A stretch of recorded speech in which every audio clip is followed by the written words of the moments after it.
17ന്റെ പൂങ്കരളെ പാടത്തു പൂവിട്ടതെന്താണ്? എന്താണ് എന്താണ് ക്രിസ്മസ് ഒക്കെ ഏതോരായി? ക്രിസ്മസ് ഒക്കെ തുടങ്ങി. അടിപൊളിയായിട്ട് ഞങ്ങൾ 3-4 ദിവസമായിട്ട് അടിച്ചു പൊളിക്കുക. ചട്ടയും മുട്ടൊക്കെ നിൽക്കുവാ അങ്ങ് മൊത്തത്തില്.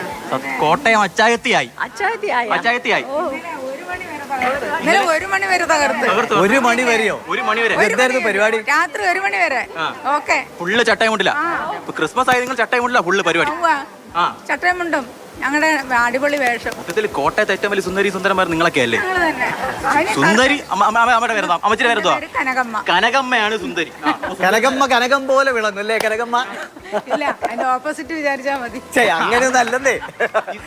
ക്രിസ്മസ് ഒക്കെ എങ്ങനെയാ? അടിച്ചു പൊളിക്കുക. പിന്നെ അടിച്ചു പൊളിക്കുക. കാരണം നമ്മള് ഞാൻ പ്രേക്ഷകരുടെ കൂടി ശ്രദ്ധയിലേക്ക് സാധാരണ ഇപ്പോൾ ഒരു അഭയ കേന്ദ്രം അല്ലെങ്കിൽ അല്ലേ വൃദ്ധസദനം എന്നൊക്കെ നമ്മളിങ്ങനെ പറയും. പക്ഷെ അതൊക്കെ മാറ്റിവെക്കുക, അങ്ങനത്തെ പേരുകളെ തന്നെ മാറ്റിവെക്കുക. സന്തോഷത്തോടെ കുറേ ആളുകൾ ഒരുമിച്ച് ജീവിക്കുന്നു.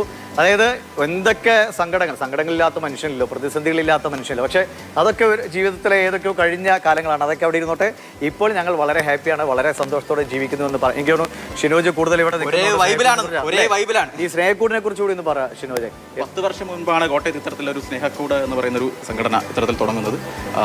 പല സ്ഥലങ്ങളിൽ നിന്നുള്ള അമ്മമാരും അച്ഛന്മാരും ഒക്കെ ഇതുപോലെ ഇവിടെ വരും. അവർ അങ്ങനെ ഇവിടെ ഒരു സ്വർഗം പോലെ, സ്നേഹക്കൂടല്ല ഒരു സ്വർഗം തന്നെയാണ് അവരിവിടെ ഉണ്ടായിക്കൊണ്ടിരിക്കുന്നത്. അങ്ങനെ അല്ലേ?